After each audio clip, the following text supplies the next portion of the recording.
el lujo. Que puede ser evolución o degeneración desde el principio de este padre de Mesa, que en el momento en el que está en el tren, él se siente muy seguro con la situación, con su amante, con su señora. Parece que va a entrar con la nueva política, va a estar favorecido.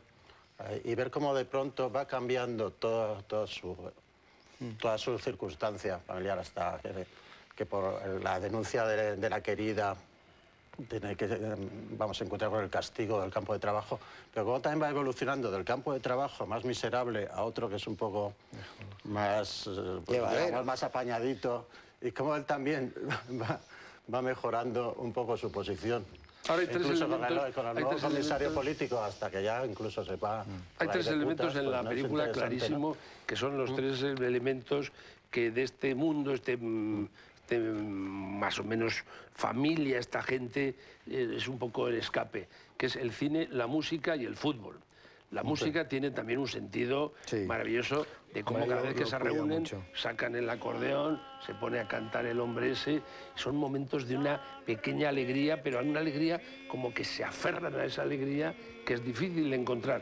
Y luego el fútbol. El fútbol tiene una presencia en la... Por eso es una película española. Es que tiene mucho que ver. Por ejemplo, tú lees, que está escrito antes, pero lees El viaje a la Alcarria y el departamento del tren que cita Cela con aquel tipo que dice la muñeca Manolita siempre toca. Y eso es ese tipo que hace así, se saca los relojes. Y eso, que no yo los he visto de niño, aquellos tipos deambulando por los metros. Comisario político que es, pero que está allí, es una presencia. Pero hace así y lleva toda una chatarrería que yo he visto a esa gente de muy niño. Entonces, el recuerdo de los partidos de fútbol radiados, pero salir a un sitio y ponerte en el colegio y todos los chicos oyendo a Gainza y los cromos de futbolistas. Claro, los cromos de los futbolistas y jugar un gol regañado, eso, en cualquier sitio. Y el último partido de fútbol es el triunfo de la selección yugoslava sobre la Unión Soviética, que también tiene su aquel, a mí me da mucha pena, por decirlo de algún modo, 20 años después, ver cómo probablemente por culpa de la crítica, por culpa de los festivales, por culpa de los premios de los festivales,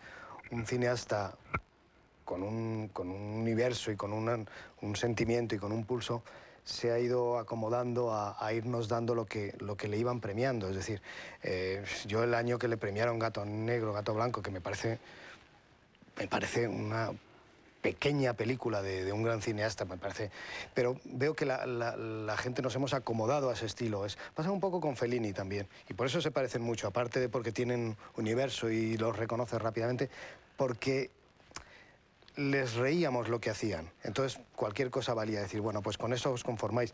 Y a estos cineastas, si se les hubiera exigido mucho más, es decir, si les hubiéramos no dado tantos premios, no sé cómo decirlo, pero me da rabia porque no es lo mismo este premio a esta película que otros premios que ha ganado y que sigue ganando y que seguirá ganando, haciendo exactamente lo mismo, lo que a él no le cuesta trabajo, pues que es darte... Es un hombre joven, tiene 51 años nada más, ¿eh? No llegará, ¿no? Quizá. 51 años tiene, sí, o sea que está... Nació en el año 55. Pues 50. Sí, 50-51. Sí. Esta película está ambientada en el año 50. La película es el 50 en Sarajevo. Una forma autobiográfica, él tendría que hablar un poco de... La idea es que la película es bastante autobiográfica. Las anécdotas estas son muy personales. Al chico emocionado por el cine, probablemente es una mezcla del mismo. Que además es el mismo actor y el mismo personaje que sale en la siguiente, en El tiempo de los gitanos, que bueno, es el protagonista ya de la película, este chico con ese físico tan peculiar. El hermano mayor, no el protagonista de esta, sino...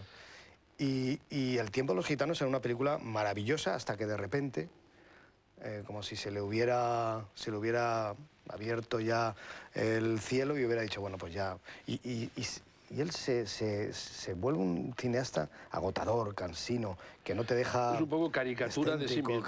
Sí, es una cosa... En el fondo ya nunca más volvió a recuperar. Decía Jorge lo de la influencia del cine italiano y tiene toda la razón. Hay una gran influencia, pero no solo en Fellini, en Monicelli. Hay un punto de vista como es ese banquete final donde a ella se le quema porque el chico... Es un neorrealismo también. Tiene algo que ver con el cine italiano. Muchas películas rumanas, muchas películas yugoslavas. Era el cine que veía. El Dusan Macabege también había, vamos, esa de la historia de la inocencia, no sé cómo se llamaba, tenía mucho del tono este.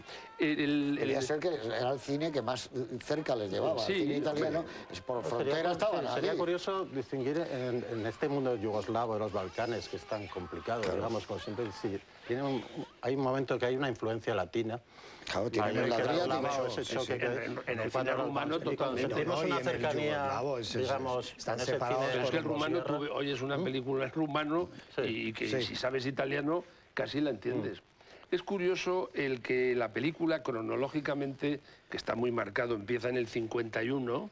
50 y termina en el 52, no llega a una etapa importantísima para Yugoslavia, que es cuando murió Stalin, que fue el 53, que fue un cambio en Yugoslavia total. Sarajevo, 1950. Sí, exacto. Mira, hay un plano en esta película de homenaje a Fellini, que es cuando el niño gordito se quita las cadenas como Zampano se las quitaba en la estrada. Cuando hacía llegar a Zampano, y entonces se le ponía y rompía las cadenas. Esto es el mismo plano del chico, igual, haciendo lo mismo que hacía en la película. El chico, el niño es un genio, ¿eh? Sí, pero y hacía así, lo mismo que Anthony Quinn está haciendo. Es exactamente la estrada. Que si no fuese porque la película es anterior a esta, se podría decir que, bueno, sí, vamos, hay un homenaje, yo creo que no es un homenaje consciente a un plano de maravillas de Manolo Gutiérrez Aragón, que es el niño cuando sonámbulo va andando por ese puente. Ajá. Y es lo de Manolo por la repisa. Exacto, que es muy parecido.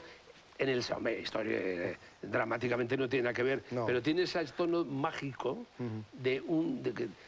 que es un momento de cierta magia, ¿no? O sea, en esta película, como le pasaba a la película de Manolo. Esta es de las escenas más bonitas, esa es cuando el niño... Cuando el niño va sonámbulo por esa especie como de sitio. Y se arroja, bueno, acá se arroja en los brazos. Y están todos mirándole porque no le pueden decir nada, pero que es muy parecido cuando la niña de la primera comunión en la película de Gutiérrez Aragón. Dices, ¿cómo acabas esta película? Es una película inacabable, es decir, podría seguir... No, es una película que está llena de... Pero lo acaba con ese gesto del chico que es maravilloso. Que se echa para atrás.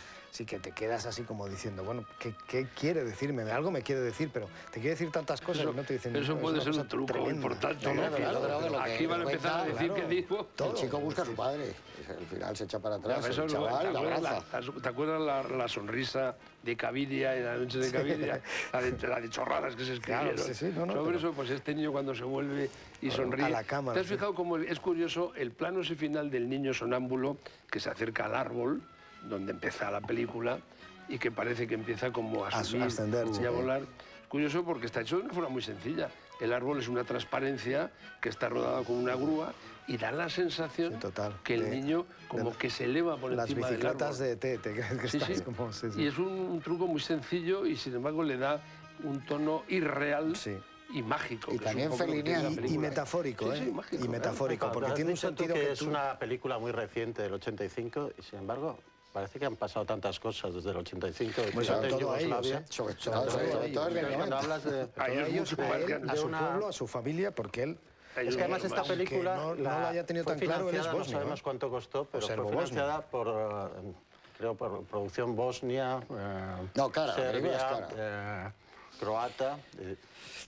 Era un momento en que había ese punto de Yugoslavia, pero claro, en estos momentos... Yo me imagino a alguien en Yugoslavia viendo esta película lo que les puede producir. Ahora dices, en el año que se pues probablemente será un golpe de nostalgia que es incomprensible para nosotros, porque es que no es que haya pasado una guerra ni dos, es que han pasado 3 o 4 guerras después, es que ha sido un auténtico, vamos, una cosa ahora inconcebible. ¿Os acordáis cuál fue la película que ganó el año que esta película estaba nominada para el Oscar a la mejor película en habla no inglesa? No, pero nos lo dices. Dínoslo. Lo sé, sí. Sí, lo sé, no sé, mirado, no. Tengo una memoria prodigiosa. 85. La historia oficial de Luis Puenza. La otra película fantástica. Ese año fue el Oscar y se quedó nominada esta con una película francesa, 3 solteros y un biberón, que fue un éxito mundial. Que también estuvo nominada. Fue un éxito no me acuerdo, mundial. una película holandesa que no recuerdo cuál, y la que ganó fue la Argentina. Y este la historia oficial. La historia oficial de Luis Puenzo. Podía haber ganado esta también, la otra es muy buena. pero Eran buenas películas, sí, pero se encuentran dos películas con una temática similar, aunque parezca lo contrario, digamos, a nivel de ideologías y a nivel sociológico. Fíjate lo que era el golpe argentino y lo que supuso y todas aquellas historias. Y aquí igual, yo creo que son esos años en donde salen 2 o 3 películas, porque la otra fue un exitazo tremendo, ¿eh? La de las tres solteros tres solteros y un biberón, la hicieron, luego la hicieron en Estados Unidos, comercial, y también fue éxito, hecha por los americanos. Ahora, después ya hemos visto algunas más de estas de miradas infantiles sobre situaciones trágicas, incluso esta, la que hizo Benigni, la de La Vita Bella y tal, pero esta era una de esas primeras, o bueno, no primeras, bueno, nadie es primero nada, pero de esas veces que mejor coges eso, coges cómo